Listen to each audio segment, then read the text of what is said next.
I would describe myself as an architect that is a traditionalist, that enjoys history and keeping sight of what our past is, looking forward to the future.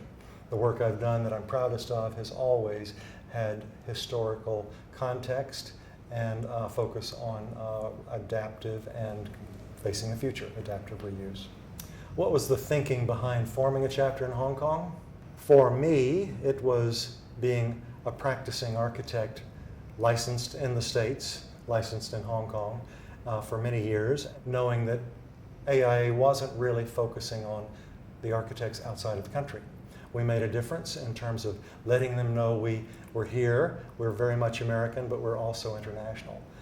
What drew me to the practice of architecture?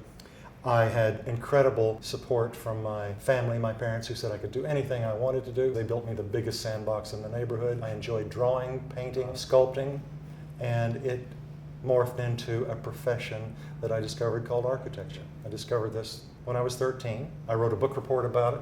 I got an excellent grade, and I said, I'm on to something, so I never changed. What project best represents my work? I'm proudest, perhaps, of a villa that I renovated in Hanoi 25 years ago to prove to the city that you don't have to tear it down. You can adapt, you can reuse, and get a great reputation. That also got me the best publicity I've ever gotten. I enjoy also the contemporary work that I've done in the last 25 years all over the world, and that gets a lot of satisfaction from seeing the client's reaction when they walk in the first time. Whose work do I find myself admiring consistently? I admire the work of Louis Kahn, I admire the work of Frank Lloyd Wright, and I admire the work of Louis Sullivan in terms of history. I enjoy the beauty and the contemporary slant that came into the late 20s, 30s of last century through Mies van der Rohe, and that probably is a blend. It is definitely a blend that I brought into my work that I've done recently.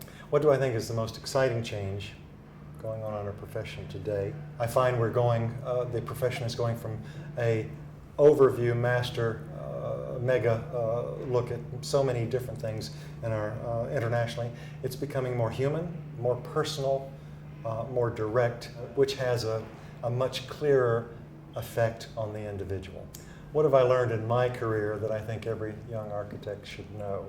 I've learned the value of learning all the rules, understanding tradition and what there is to glean from it. I've also learned from that, the simpler the better. If you know all the rules, then you learn which ones you might break once in a while. You might excel, you might recreate something that has been done in so many ways in the past, and you've found a new way to do it.